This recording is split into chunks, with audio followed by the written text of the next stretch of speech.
72 साल में तीसरी बार लोकसभा अध्यक्ष का चुनाव होगा।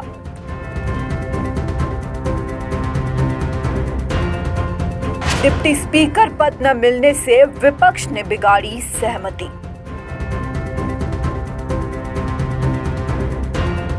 लोकसभा अध्यक्ष पर आम सहमति नहीं, विपक्ष ने के सुरेश को बनाया उम्मीदवार। एनडीए की ओर से ओम बिरला ने किया नामांकन दाखिल। लोकसभा अध्यक्ष को लेकर आम सहमति बनाए जाने की तमाम कोशिशों पर फिलहाल पानी फिर गया है। विपक्ष ने नॉमिनेशन की डेडलाइन से ठीक पहले कांग्रेस सांसद कोडिकुन्नील सुरेश को इंडिया ब्लॉक का उम्मीदवार घोषित कर दिया है। कुछ ही देर बाद के सुरेश ने नामांकन पत्र भी दाखिल कर दिया। इससे पहले एनडीए की तरफ से बीजेपी सांसद ओम बिरला ने नॉमिनेशन किया। दोपहर 12 बजे तक नॉमिनेशन के लिए अंतिम समय सीमा रखी गई थी। 72 साल में तीसरी बार स्पीकर को लेकर चुनाव होने जा रहा है। इससे पहले 1952 और 1974 में भी स्पीकर को लेकर चुनाव हुआ है। रक्षा मंत्री राजनाथ सिंह और संसदीय कार्य मंत्री किरेन रिजिजू ने अलग अलग नेताओं से मुलाकात की और फोन पर बातचीत की। सूत्रों का कहना था कि स्पीकर के नाम पर विपक्षी दलों के साथ सहमति बनती तो डिप्टी स्पीकर का पद विपक्ष को दिया जा सकता है। हालांकि विपक्ष का कहना है कि डिप्टी स्पीकर पद नहीं दिया जा रहा था, इसलिए बात बिगड़ गई। 72 साल बाद लोकसभा स्पीकर को लेकर चुनाव होने जा रहा है। बुधवार सुबह 11 बजे मतदान होगा, उसके बाद नतीजा आएगा। अब तक स्पीकर को लेकर आम सहमति बनती रही है। विपक्षी दल से जुड़ा नेता डिप्टी स्पीकर चुना जाता रहा है। लोकसभा अध्यक्ष पद के लिए अपने नामांकन पर कांग्रेस सांसद के सुरेश ने कहा कि मैंने अपना नामांकन दाखिल कर दिया है। ये पार्टी का फैसला है, मेरा नहीं। लोकसभा में परंपरा है कि अध्यक्ष सत्ता पक्ष से होगा और उपाध्यक्ष विपक्ष से होगा। उपाध्यक्ष हमारा अधिकार है, लेकिन सत्तारूढ़ पार्टी इसे हमें देने को तैयार नहीं है, इसलिए हमने नामांकन दाखिल किया। It's a contest. How can I say I will win or lose? It's an election. After result only we can understand. Sir, संख्या बल तो साफ दिखाई देता है। अभी क्या रणनीति रही है कि आप Deputy Speaker, have you majority? You have not majority, despite that you have five. Whether winning or losing, there is a convention in Lok Sabha. So speaker will be in the ruling party, or opposition will be the deputy speaker. Last two Lok Sabha, they denied us because they said you are not a recognized opposition. Now we are a recognized opposition. It's a deputy speaker is right for us, but they are not ready to give us. Again, till 11:50, we are waiting for the reply from the government side, but they didn't give any reply. That's why we filed. Time is there. Time is there.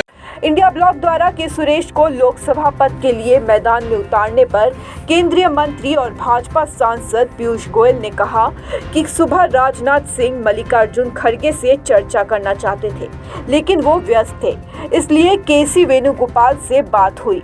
लेकिन TR बालू और केसी वेणुगोपाल से बात करने पर उन्होंने कहा कि पहले ये तय हो कि लोकसभा का उपाध्यक्ष कौन होगा और फिर अध्यक्ष के लिए समर्थन दिया जाएगा।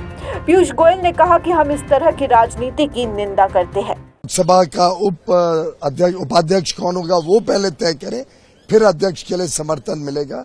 इस प्रकार की राजनीति को हम की निंदा करते हैं और मुझे लगता है कि अच्छी परंपरा ये रहती है कि लोकसभा निर्विरोध एक सर्वसम्मति से अध्यक्ष चुनता, तो लोकसभा की भी मर्यादा अच्छी रहती, सभी पक्ष का उसमें योगदान रहता और स्पीकर वैसे भी किसी सत्तारूढ़ पार्टी या विपक्ष का नहीं होता है, वो पूरे सदन का होता है। वैसे ही उपाध्यक्ष भी कोई पार्टी या दल का नहीं होता है, पूरे सदन का होता है और इससे उसमें सदन की सहमति हो, ऐसे शर्तों के आधार पर कि किसी एक पर्टिकुलर व्यक्ति या पर्टिकुलर पक्ष का ही उपाध्यक्ष हो, वो लोकसभा की कोई परंपरा में नहीं बैठते। धन्यवाद। संसदीय कार्य मंत्री किरेन रिजिजू ने कहा कि अध्यक्ष पद को लेकर विपक्ष के सभी नेताओं से हमारी बातचीत हुई। अध्यक्ष किसी पार्टी के लिए नहीं होता, सदन के कामकाज के लिए होता है। अध्यक्ष का चुनाव सर्वसम्मति से होता है। ये निराशाजनक है कि कांग्रेस ने अध्यक्ष पद के लिए अपना उम्मीदवार बनाया है। अध्यक्ष पद के लिए कभी कोई चुनाव नहीं हुआ है। कांग्रेस ने ये शर्त रखी कि अगर उन्हें उपसभापति का पद मिलता है तो वे अध्यक्ष पद के लिए हमारे उम्मीदवार का समर्थन करेंगे। अध्यक्ष और उपसभापति के पदों को लेकर ये लेन देन ठीक नहीं है। लोकसभा का उपाध्यक्ष कौन होगा वो पहले तय करें, फिर अध्यक्ष के लिए समर्थन मिलेगा। इस प्रकार की राजनीति को हम की निंदा करते हैं और मुझे लगता है कि अच्छी परंपरा ये रहती कि लोकसभा निर्विरोध एक सर्वसम्मति से अध्यक्ष चुनता तो लोकसभा की भी मर्यादा अच्छी रहती, सभी पक्ष का उसमें योगदान रहता और स्पीकर वैसे भी किसी सत्तारूढ़ पार्टी या विपक्ष का नहीं होता है, वो पूरे सदन का होता है। वैसे ही उपाध्यक्ष भी कोई पार्टी या दल का नहीं होता है, पूरे सदन का होता है और इससे उसमें सदन की सहमति हो। ऐसे शर्तों के आधार पर कि किसी एक पर्टिकुलर व्यक्ति या पर्टिकुलर पक्ष का ही उपाध्यक्ष हो, वो लोकसभा की कोई परंपरा में नहीं बैठता। धन्यवाद। इंडिया ब्लॉक द्वारा के सुरेश को लोकसभा पद के लिए मैदान में उतारने पर कांग्रेस सांसद गौरव गोगोई ने कहा कि प्रधानमंत्री कहते कुछ है और करते कुछ और है। कल उन्होंने सर्वसम्मति की बात कही और आज वे उपसभापति का पद देने को भी तैयार नहीं है। इसलिए अगर पहले जैसा अहंकार रहा तो लोकतंत्र को बचाने और सदन की गरिमा को बचाने के लिए इंडिया ब्लॉक का संघर्ष जारी रहेगा और इसलिए हमने सुरेश को अपनी तरफ से खड़ा किया है। देखिए, अगर प्रधानमंत्री मोदी जी का बुलडोजर वाला एटीट्यूड नहीं बदलता तो हमें भी अपनी तरीके से संघर्ष करना पड़ेगा। प्रधानमंत्री कहते एक चीज है, करते कुछ और। कल कहा था सहमति का और आज जो उप अध्यक्ष का पद है वो देने के लिए तैयार नहीं।